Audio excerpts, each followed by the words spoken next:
Shalom semuanya, senang kembali dalam program Deep Talk with Pase. Kita akan melanjutkan tadarusan Alkitab kita pada kesempatan hari ini. Dan kita akan masuk dalam kitab yang baru, kitab Daniel. Ya. Jadi kita akan masuk pada episode ini Daniel pasal yang pertama. Dan kita akan coba melihat apa yang Tuhan firmankan lewat kitab Daniel ini. Dan kita mencari maknanya secara sederhana, nanti kita bisa praktekkan dalam kehidupan kita sehari-hari gitu ya. Dan sebelum kita mulai, kita satukan hati, kita doa. Bapak, kami mengucap syukur buat hari ini kami boleh melanjutkan tadarusan Alkitab kami tentang Daniel pasal yang pertama. Bicara kepada kami, berikan hikmat kepada kami semuanya. 3 ayat-ayat yang kami baca ini menjadi terang dan kami mendapatkan rema sehingga kami bisa mempraktekkan firman itu dalam keseharian kami, sehingga apa yang kami lakukan di sepanjang sisa hidup ini benar-benar sesuatu yang produktif untuk kerajaan surga dan juga menyenangkan hati Tuhan tentunya. Jangan satupun kami yang kau lalui, kami siap diberkati. Haleluya. Amin. Kekasih Tuhan, kita siapkan ya Alkitab kita masing-masing, Daniel pasal yang pertama. Saya menyiapkan, saudara juga menyiapkannya. Haleluya. Perbuatanmu ajaib, tiada seperti Engkau, tiada seperti Engkau.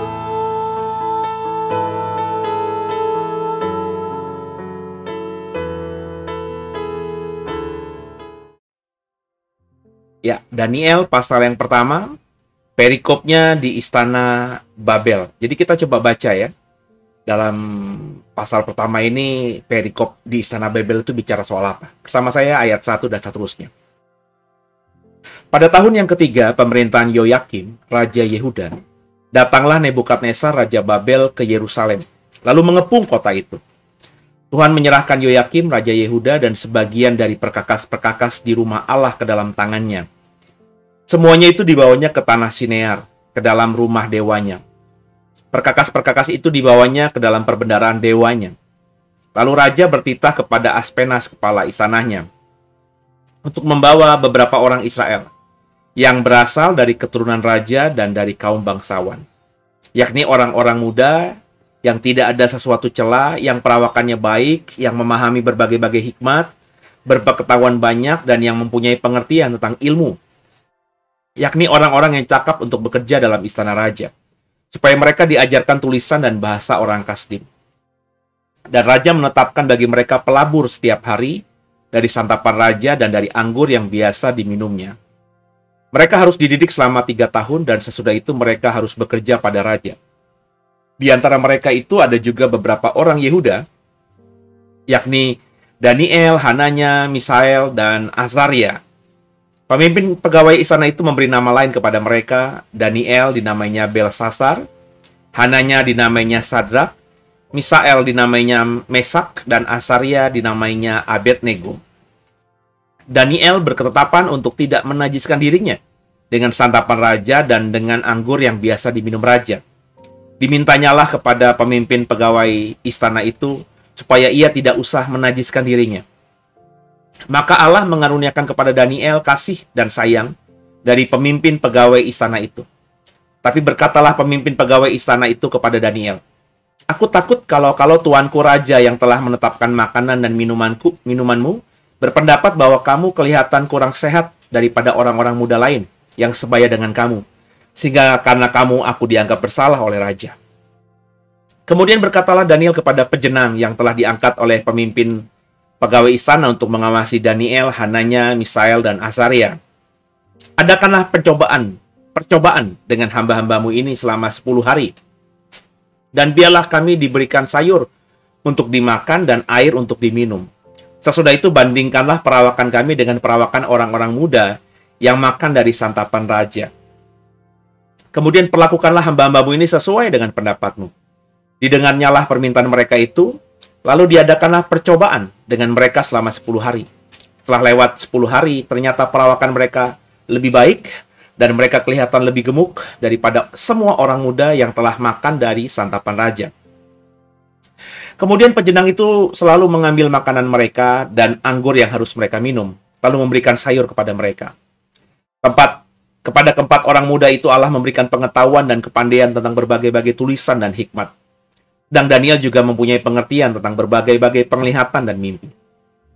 Setelah lewat waktu yang ditetapkan raja, bahwa mereka sekalian harus dibawa menghadap, maka dibawanya mereka oleh pemimpin pegawai istana itu ke hadapan Nebukadnezar. Raja bercakap-cakap dengan mereka, dan di antara mereka sekalian itu tidak didapati yang setara dengan Daniel, Hananya, Misael, dan Asaria. Maka bekerjalah mereka itu pada raja, dalam tiap-tiap hal yang memerlukan kebijaksanaan dan pengertian. Yang ditanyakan raja kepada mereka, didapati bahwa mereka 10 kali lebih cerdas daripada semua orang berilmu dan semua ahli jampi di seluruh kerajaannya. Daniel ada di sana sampai tahun pertama pemerintahan Kores. Ya, di ayat 21 jelas dikatakan Daniel ada di sana sampai tahun pertama pemerintahan Kores. Ya, ini mengindikasikan bahwa besar kemungkinan ya yang menulis kitab Daniel ini ya bukan Daniel. Karena kalimatnya kan seperti itu ya. Saya cek di dalam bahasa terjemahan yang lainnya, karena saya sudah cukup sering membaca kitab Daniel, karena kitab Daniel memang banyak berisi nubuatan soal akhir zaman. Dan ini mengindikasikan bahwa ada penulis lain, ada orang lain yang menuliskan kisah Daniel dan apa yang dilakukan Daniel dan apa yang dilihat oleh Daniel ya. Ya, ada banyak tafsir yang mengatakan ini besar kemungkinan adalah Ezra atau ada yang lainnya ya. Ya, jadi karena ini hanya pemahaman turun temurun dari rabi-rabi Yahudi, tentu kesahihannya juga masih diragukan karena tidak ada kesepakatan ya. Siapakah yang menulis kitab Daniel ini? Tapi mestinya nggak usah dibawa ke sana isunya. Ya, isu yang utamanya ya kita coba dalami. Sebab faktanya Tuhan mengizinkan kitab ini atau tulisan ini ada dalam kanon perjanjian lamanya orang Yahudi, itu artinya Tuhan berkehendak agar ini menjadi ketetapan, menjadi aturan, menjadi dasar yang harus dipahami oleh orang-orang Yahudi. Ketika akhirnya kekristenan berkembang, pemimpin-pemimpin gereja mula-mula itu juga mengaminkan semua kanon perjanjian lama dari orang Yahudi menjadi kanon perjanjian lama Kristen gitu ya. Sehingga akhirnya kita di Alkitab kita ketemu juga ada yang namanya kitab Nabi Daniel ini.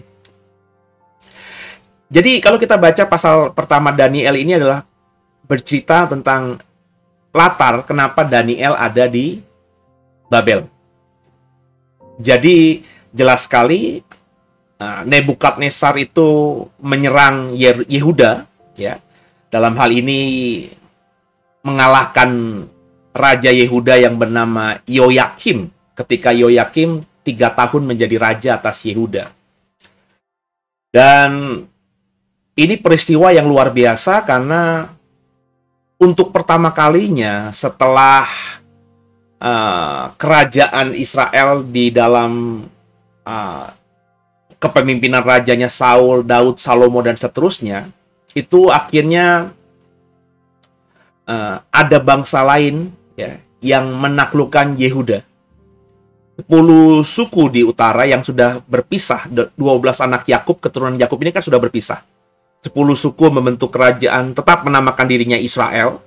Kita biasanya dalam dunia teologi mengatakan Israel Utara ya, dan Israel Selatan tuh Yehuda dan Benjamin dengan ibu kotanya Yerusalem.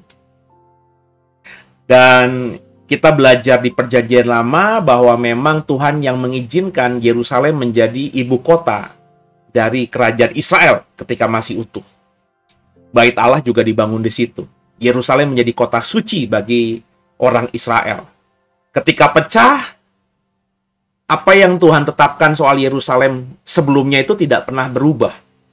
Sehingga akhirnya kita orang Kristen memahami bahwa ya Yerusalem itulah pusat dari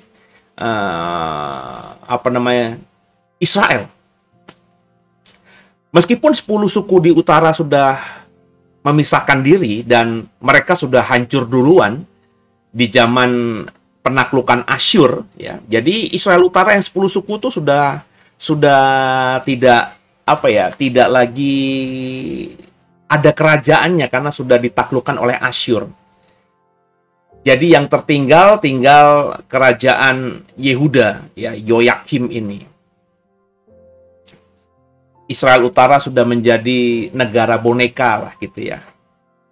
Nah, ketika Yoyakim menjadi raja Yehuda 3 tahun, Yerusalem ditaklukkan. Dan ini penaklukan yang luar biasa karena bukan saja Yoyakim itu ditawan, ya, bukan saja Yerusalem ditaklukkan, istana raja dihancurkan, bahkan bait Allah pun juga dilucuti kalau kita baca ayat-ayat tadi.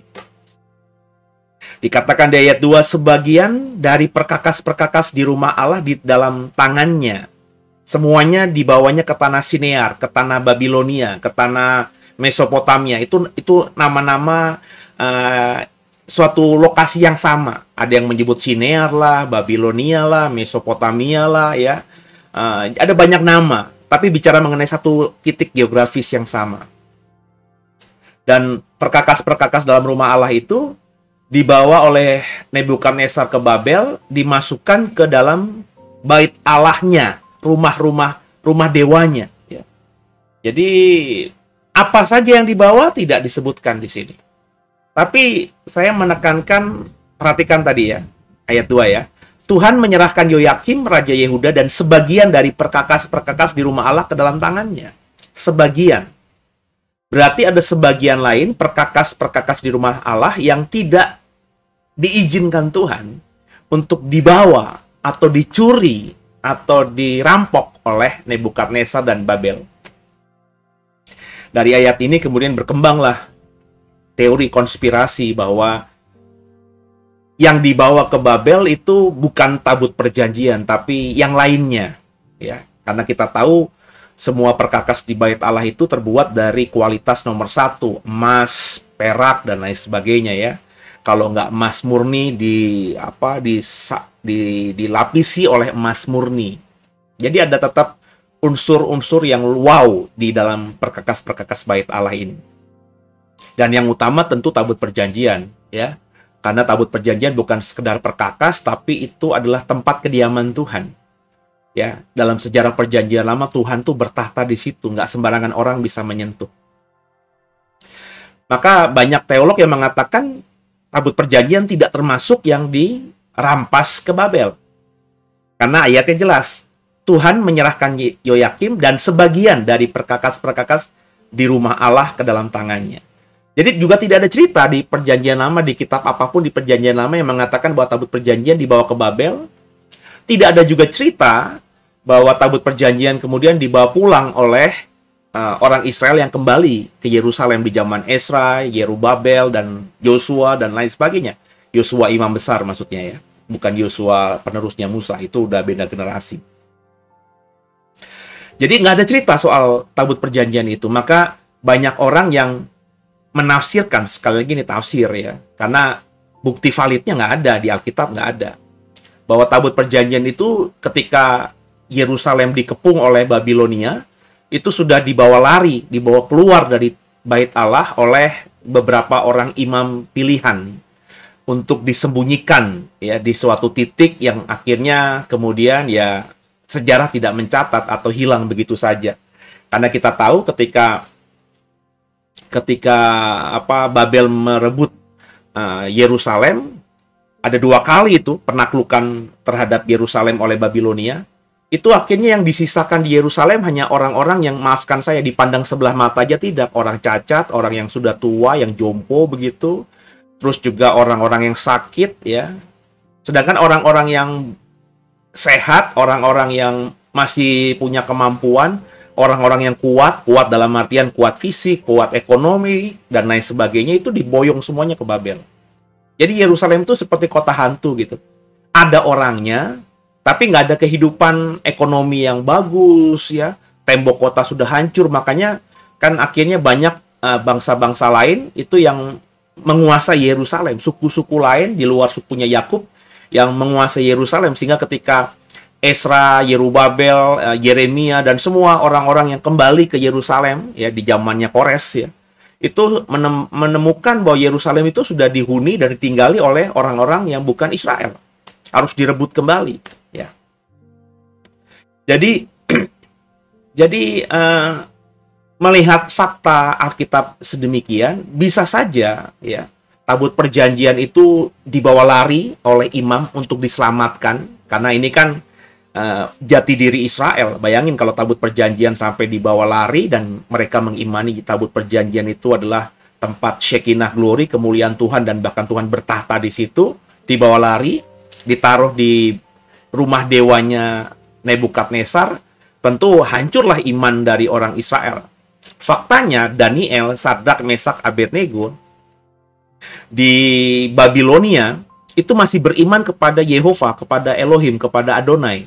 Bahkan nanti kita membaca dalam kitab Daniel pasal-pasal berikutnya, tentu Bapak Ibu ingat zaman kita sekolah minggu, Daniel itu berdoa dengan kiblat ke Yerusalem. Artinya apa? Artinya Daniel itu masih punya iman dan masih sadar, masih punya pemahaman bahwa kenapa dia kiblatnya ke Yerusalem. Karena dia merasa bahwa tabut perjanjian masih ada di Yerusalem, disembunyikan di sebuah titik. Mungkin informasinya dia tahu. Ya, karena Daniel, kalau kita membaca pasal 1, itu bukan orang sembarangan. Dia adalah salah satu keturunan raja. Ya. Jadi mungkin Daniel mendapatkan informasi yang A1, yang mengatakan bahwa tenang aja, yang dirampas dari bait Allah itu ya memang perkakas-perkakas kudus. Tapi yang terutama, tabut perjanjian bisa diselamatkan oleh beberapa imam, disembunyikan di suatu titik. Mungkin Daniel tidak tahu titiknya di mana. Orang-orang lain yang sepemahaman dengan Daniel juga tidak tahu titiknya di mana. Itu hanya rahasia dari sekelompok imam yang memang berinisiatif untuk menyembunyikan dari ketika Yerusalem dikepung oleh Babilonia. Tapi semuanya Daniel tahu bahwa masih di Yerusalem, makanya dia naik ke suatu rumah dan dia bersembahyang, berdoa dengan kiblat ke Yerusalem. Itu artinya kan Daniel masih memahami bahwa tabut perjanjian masih ada di Yerusalem, tapi bukan di bait Allah tentunya. Sebab bait Allah sudah dihancurkan, bait Allah sudah menjadi tempat yang tidak lagi ada keindahannya, karena semua yang hebat-hebat itu sebagian sudah dirampok, sebagian disembunyikan atau dibawa lari oleh imam-imam untuk diselamatkan. Sehingga ketika akhirnya pada penaklukan kedua oleh Nebukadnezar, yang tersisa hanya orang-orang yang tadi saya bilang dipandang sebelah mata tidak, mungkin tabut perjanjian yang disembunyikan di satu titik di Yerusalem itu ya mungkin akhirnya dilupakan, karena imam-imam yang menjaga mungkin juga melarikan diri, atau mungkin juga dibuang ke Babel, ya, mati di Babel. Informasinya nggak tahu, karena zaman dulu tentu belum ada kompas, belum ada titik koordinat dan lain sebagainya, ilmu seperti itu, sehingga tempat itu tidak bisa dipetakan. Kalau sekarang kan tinggal dikasih sensor atau dikasih sesuatu pakai satelit aja, kita sudah tahu tempatnya, presisinya di mana ya, berapa derajat bujur timur lah, berapa kilometer, itu bisa dari satelit kita bisa tahu. Tapi zaman dulu kan tidak tahu, disembunyikan secara tradisional aja. Mungkin di rumahnya si A, atau di bawah pohon ini gitu ya, terus digali, disembunyikan begitu, atau di goa tertentu di seputaran Yerusalem kan banyak goa-goa, disembunyikan di situ, tapi kan titiknya di mana nggak tahu.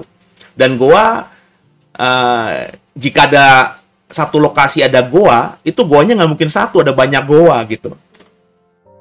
Jadi ketika Israel ada di pembuangan 60 tahun, 70 tahun di Babel, bisa jadi ya titik presisi ya tempat bait Allah, tempat tabut perjanjian itu disembunyikan sudah hilang, apalagi mungkin imam-imam yang menyembunyikannya itu sudah mati atau sudah nggak ada lagi, diaspora, lari kocar-kacir. Ada juga yang mengatakan, konspirasi lain mengatakan diselamatkan oleh imam-imam dan dibawa jauh ke selatan, ya, ke Ethiopia. Ya, karena ingat bahwa ada banyak orang Yahudi yang di Ethiopia, ya, sida-sida dari Ethiopia itu membuktikan ada komunitas Yahudi yang dari Ethiopia yang berasal mula dari Ratu Sheba, ya, yang datang untuk melihat, menemui, menjumpai Salomo yang dikagumi oleh banyak orang. Dan akhirnya banyak informasi berita sejarah Yahudi, Ratu Sheba ini bahkan dinikahi oleh Salomo. Kemudian orang-orang Sheba ini juga, orang-orang Ethiopia yang di bawah Ratu Sheba ini juga mengawinkan dengan orang-orangnya Salomo, orang-orang Yahudi, ya, orang-orang Israel. Sehingga akhirnya banyak mereka yang membawa darah Israel dari anak-anak mereka ke Ethiopia. Atau juga ada orang Israel yang ikut rombongan Ratu Sheba ketika kembali ke Ethiopia. Jadi ada komunitas Yahudi yang cukup besar di Ethiopia. Ada yang mengatakan demikian, ya. Nah, jadi ada banyak konspirasi-konspirasi yang mengatakan tabut perjanjian itu disembunyikan. Ada yang bilang juga dibawa ke Ethiopia. Ada yang kemudian nanti setelah di Ethiopia di zaman perang salib dibawa oleh tentara salib karena sudah menemukan titiknya, dibawa ke Amerika. Itu banyak sekali, saudara, ya. Ada sebuah pulau Oak gitu, ya, sebuah pulau yang mistis memang di Amerika yang konon di situ banyak ditemukan peninggalan-peninggalan dari tentara-tentara salib, ya, atribut-atribut perang salib itu ada di sini. Padahal itu Amerika jauh sekali dengan Eropa yang berperang dengan tentara Islam di zaman perang salib itu, ya. Tapi ada bukti-buktinya gitu, ya. Sehingga banyak praduga-praduga, banyak tafsir-tafsir. Ya, yang mana ya saya nggak tahu gitu, saudara, ya.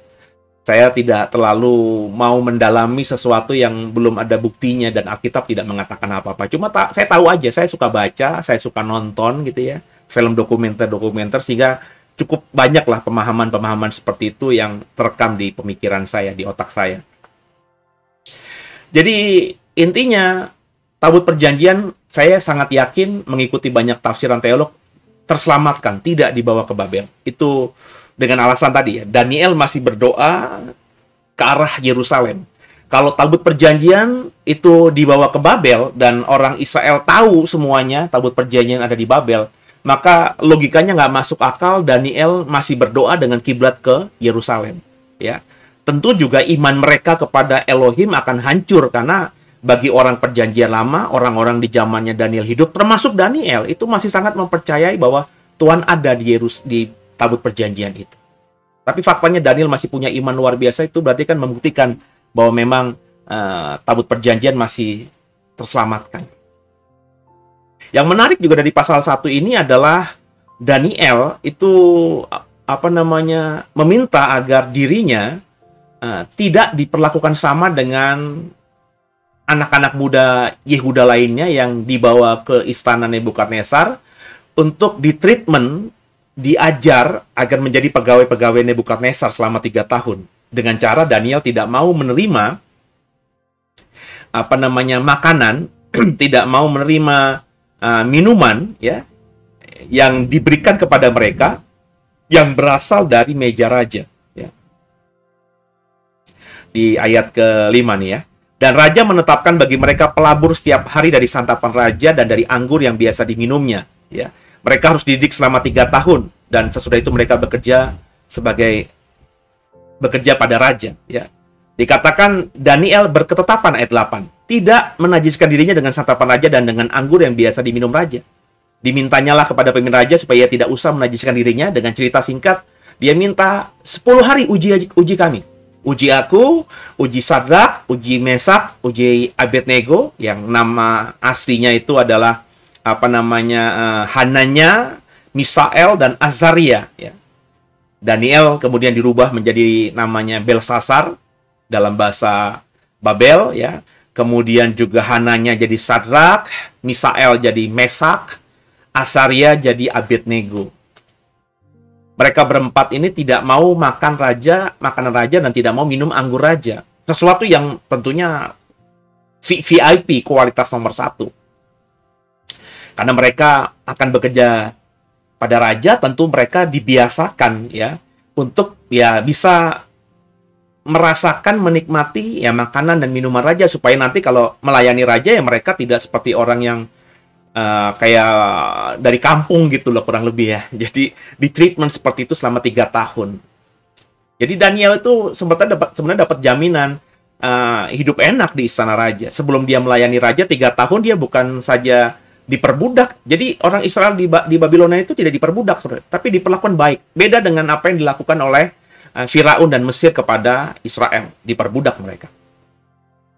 Nah, Daniel menolak itu. Uji aku 10 hari bersama teman-temanku ini, ya.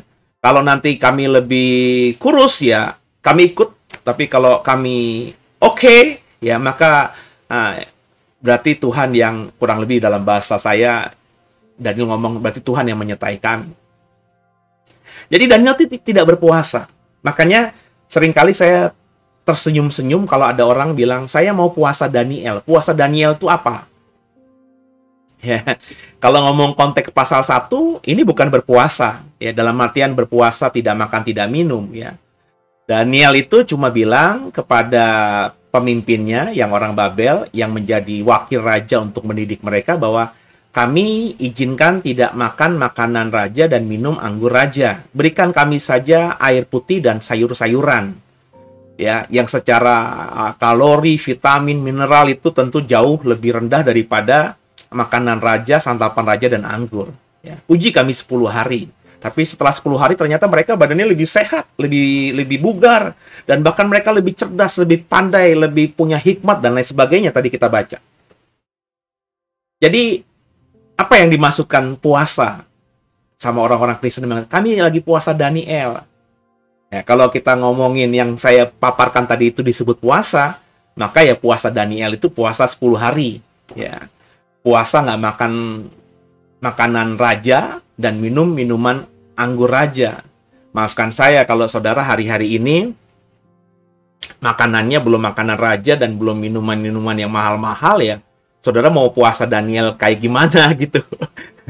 Kecuali saudara tuh orang yang, maafkan saya ya, berada makanannya selalu enak-enak dari restoran bintang 5, makan steak, makan anggur, wine-nya aja yang kualitas nomor 1. Kok kalau makan sehari itu misalnya sekali santap itu nilainya jutaan rupiah misalnya ya. Terus saudara bilang saya mau puasa Daniel 10 hari. Hanya makan sayur saja, itu sayur biasa aja sama air putih. Saya masih bisa ngerti. Oh iya, karena memang biasanya makanannya enak, minumannya mahal. Tapi kalau kayak saya, makanannya biasa aja, minumnya juga air putih, terus saya bilang saya mau puasa Daniel. Ini aneh gitu loh, saudara. Tapi saya sering berkata kepada orang yang pemahaman begitu, supaya tidak mematahkan mereka, saya pakai penjelasan, puasa Daniel itu puasa makanan yang, tidak memakan makanan yang enak di lidah, dan tidak meminum minuman yang enak di lidah. Saya selalu mengatakan, apa yang harus setiap hari kamu makan? Oh, saya harus makan nasi, Pak. Makan apapun, kalau nggak makan nasi, saya bisa pingsan. Nah, saya bilang, lah, itu puasa Daniel berarti puasa nggak makan nasi selama 10 hari. Kamu tiap hari minuman apa yang paling harus diminum? Gitu. Waduh, saya tuh pokoknya ada yang bilang, saya pokok tiap pagi sama malam itu minum susu, Pak. Saya harus minum teh manis itu harus ada lah. Kopi itu harus ada ya. Berarti kalau gitu sepanjang 10 hari kamu tidak minum kopi, tidak minum teh, tidak minum susu, minum air putih aja. Itu untuk menjelaskan, maafkan saya, kepada orang-orang Kristen yang memang pemahaman Kristennya ya saya memperhatikan masih belum terlalu dalam. Ya. Tapi bagi orang Kristen yang sudah dalam, saya mempertanyakan mau puasa Daniel itu maksudnya apa? Sebab kalau poinnya ya di ayat-ayat pasal 1 ini, Daniel tidak mau makan makanan raja dan tidak mau minum minuman raja karena dikatakan tadi dia tidak mau menajiskan diri. Coba kita lihat ayat 8 ya. Daniel berketetapan untuk tidak menajiskan dirinya ya. Ya ayat 8 ya, dengan santapan raja. Jadi dia tidak mau menajiskan dirinya, tidak mau mengkotori dirinya. Di pemikiran dia, dengan makanan raja, dia jadi najis. Kenapa? Karena budaya Babel mungkin mempersembahkan makanan ke raja itu ada ritual-ritual kepada dewa-dewi terlebih dahulu. Ya, mungkin Daniel bilang, loh makanan yang sudah dibawa dalam doa dengan dewa-dewa Babel, terus dikasih raja, maksud dikasih ke aku. Wah, aku mengkotori tubuhku ini. Aku nggak mau najiskan itu. Mungkin itu alasan Daniel. Jadi, bagi saya sekarang ini kalau ada orang Kristen mau berkata, saya mau puasa Daniel yang dicatat di Daniel pasal 1, itu bagi saya bukan sekedar makan makanan yang tidak makan makanan yang enak, tidak minum minuman yang enak semata selama 10 hari. Tapi ya selama 10 hari itu dia benar-benar harus mengkuduskan dirinya, tidak menajiskan dirinya. Ya. Ini berarti ya benar-benar harus mengurung diri, karena bagi saya kita yang hidup di 2022 ini keluar rumah aja kita bisa menajiskan diri secara nggak sadar. Benar nggak, saudara? Keluar rumah, kita laki-laki, terus tiba-tiba di jalan ada perempuan ya pakai baju seksi, ya itu kan pasti ada sekelibat sepersekian detik lah gitu ya. Setan berusaha untuk mengganggu pikiran kita dan mata kita, ya. Kalau sudah bertobat ya coba kita langsung patahkan, kita alihkan diri dan kita tidak fokus pada perempuan ini. Tapi banyak laki-laki di sana akhirnya fokus dan akhirnya berdosa dengan pikirannya. Itu sudah dosa. Baru dosa melihat doang, belum dalam pekerjaan, ya markup barang lah, tipu sana, tipu sini, hal yang biasa di dunia lakukan itu dianggap normal. Tapi kan itu dosa. Jadi kalau bagi saya, puasa Daniel itu ya intinya tidak mau menajiskan diri. Nah, kalau Daniel melakukannya 10 hari, ya maka kalau kita mau berpuasa Daniel, ya saudara harus tidak menajiskan dirimu. Sengaja, tidak sengaja, langsung, tidak langsung, selama 10 hari. Ya, kalau dalam konteks 2022, dalam pemahaman saya dan terjemahan saya, ya, saudara selama 10 hari itu di kamar aja dan tidak ngapa-ngapain, tidak main handphone juga. Sebab di kamar pun nggak ketemu orang di luar sana, tapi kalau main handphone dari media sosial, kita juga bisa mengkotori pikiran kita. Nah, itu makanya sesuatu yang berat sebenarnya dilakukan. Tapi banyak orang di sana, yuk kita puasa Daniel, yuk. Semata-mata nggak makan makanan yang enak, nggak minum minuman yang enak. Padahal bukan itu. Lihat, intinya apa? Puasa Daniel itu intinya apa? Ya, tidak mau menajiskan diri. Gitu ya. Dan Daniel ketika bersama teman-temannya berkomitmen tidak mau menajiskan diri, ya ekspresi mereka dalam konteks mereka tidak makan makanan raja dan tidak minum anggur raja. Ya, itu bagi mereka, pemahaman mereka itu menajiskan diri mereka, menajiskan tubuh mereka, mereka tidak mau. Akibatnya Tuhan berkati mereka. Jadi kalau kita mau benar-benar fokus sama Tuhan, mau hidup benar berkenan kepada Tuhan, mau hidup kudus menyenangkan hati Tuhan dengan hidup dan tubuh kita, maka dari Daniel pasal 1, kita dapat jaminan kalau Daniel akhirnya diberkati, kita pun diberkati. Daniel lebih pandai, lebih berhikmat, lebih bijaksana, punya karunia macam-macam, begitu juga dengan Sadrak, Mesak, Abednego. Saya percaya kita pun juga demikian jika kita mau berkomitmen untuk tidak menajiskan diri kita sebagai wujud persembahan tubuh kita kepada Tuhan, ya. Jadi semoga Bapak Ibu jadi paham ya soal puasa Daniel, ya. Nanti di dalam Daniel pasal 10 ada lagi cerita soal Daniel berkabung dan berpuasa, ya. Nanti kita lihat versi Daniel puasa Daniel di pasal 10. Kita baru pasal 1 ini, ya. Jadi semoga dengan tadarusan ini, kalau Bapak Ibu ikuti tadarusan ini, Bapak Ibu jadi punya pemahaman tentang, karena banyak di luar sana orang, oh saya mau puasa Esther, ya, saya mau puasa Daniel. Tapi sebenarnya yang mereka sebut puasa Esther, puasa Daniel itu ya bukan apa namanya, bukan pesan moralnya, bukan intinya yang mereka mau kerjakan. Mereka cuma lakukan, oh puasa Esther, puasa tidak makan, tidak minum 3 hari. Oh puasa Daniel, puasa tidak makan yang enak, puasa untuk makan tidak, puasa tidak makan makanan yang enak, puasa tidak minum minuman yang enak selama 10 hari. Yang mereka pikir tuh itu. Kalau dibilang salah sih tidak. Tapi sebenarnya itu kan cuma kulitnya doang. Ya. Kita sekarang belajar di Daniel pasal 1. Kenapa Daniel melakukan hal itu, kita mengerti. Nanti kalau kita masuk dalam kitab Esther, kita juga akan mengerti kenapa Esther melakukan hal itu dan Israel melakukan hal itu di zaman Esther, puasa 3 hari itu. Nah, konteksnya kita harus dapatkan. Jadi jangan cuma melakukan hal-hal yang kulit, bagi saya sia-sia. Ya. Melakukan hal-hal yang cuma luarnya doang ya, tapi tidak menghidupi makna terdalamnya dan juga melakukannya beda, terus berharap kita mendapatkan hal-hal yang sama seperti Daniel dapatkan dan seperti Ezra dapatkan, itu bagi saya sebuah kekonyolan. Ya, semoga diberkati dan kita akhirnya memahami. Dan silahkan loh kalau mau terus menjalankan puasa Daniel. Tapi sekali lagi, kalau ayat yang kau pakai adalah Daniel pasal 1, semoga semuanya memahami bagaimana Daniel berpuasa di Daniel pasal 1 ini. Intinya bukan semata nggak makan makanan yang enak. Intinya semata bukan nggak minum minuman yang enak. Tapi intinya, selama waktu tertentu, Daniel dan teman-temannya ini tidak mau menajiskan dirinya. Bagaimana saudara? Semoga kalau mau terus dilakukan puasa Danielnya, dikerjakan sesuai dengan konteks aslinya, sesuai dengan tujuan Daniel melakukannya. Haleluya.